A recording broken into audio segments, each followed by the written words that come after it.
that's why you formed the club. Correct, yes. Peter, tell me something about the club itself. Well, the club was formed in January 1986 with about 7 cars. Now here, coming up to Christmas 1989, we have about 17 cars and about 35 members. We don't restrict it to purely people who have cars, it's people who are interested in the Triumph marque. Mainly, it's a social event. We get on very well with each other, and we go to the likes of the Hoth Rally, etc., and we've had the best turnout of most single-make car clubs this year at every event we went to. Right. John, there seem to be in your gathering here an awful lot of derivatives of the Herald. Yes, Tell me. well, that was the great advantage of the Herald range itself. Because it's constructed on a separate chassis, it basically is a jigsaw puzzle which bolts together, and it allowed Triumph, standard Triumph in Canley and Coventry to develop different derivatives from the basic saloon range, i.e. the estate, the convertible, and as we have here, the coupe model, which is the rarest of all the models. Right, and they had a lot of different engines and things as well. Yes, there was the basic 948cc engine which came out in 1959. That lasted up to 61 when the Herald 1200 was introduced. That was followed in 1968 by the 1360 model, which in fact is carried up right into the Dolomite range of today. There was also, of course, the famous 6-cylinder Vitesse engine, which ranged from 1600cc right up to 2 litre, and it was also included in the Triumph 2000 range of cars.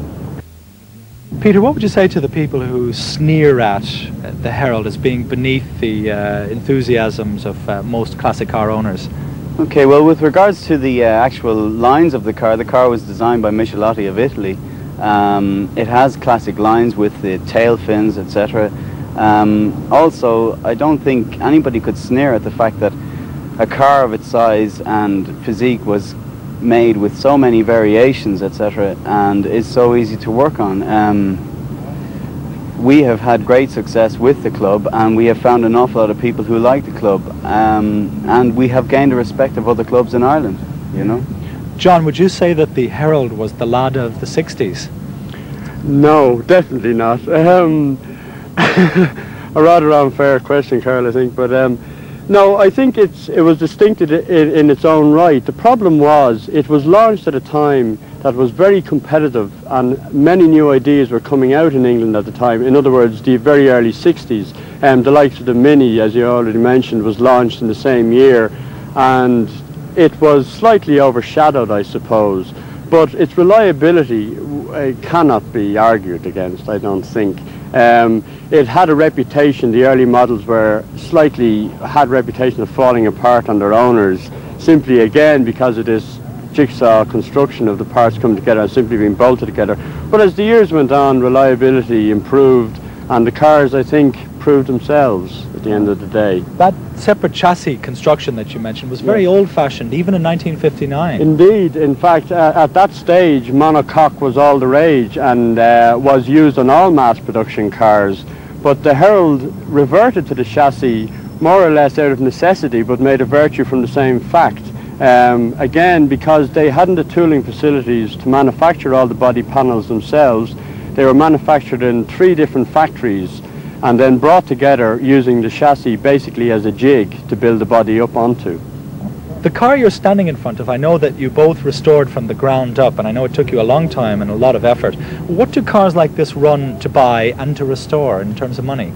You will buy a basic car in a non-restored condition needing either restoration or minor work for in the region of £400 to £500. This particular model is a coupe model, and only 8,000 were ever produced, hence its rarity tends to increase the value slightly.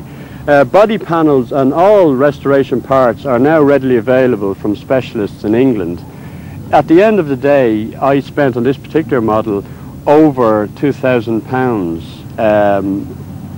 plus a lot of hours labour, which of course you can't count at the end of the day. But the value is increasing all the time.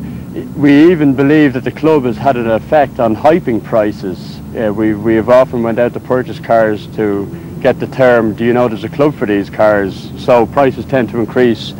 But we still reckon they're value for money and well worth the purchase. Herald has a certain cheeky charm, especially in convertible form. It's inexpensive, practical and easy to restore and maintain. And with the values of better-known classics escalating all the time, these Triumph Herald owners may well have the last laugh on those people who slag off their prides and joys.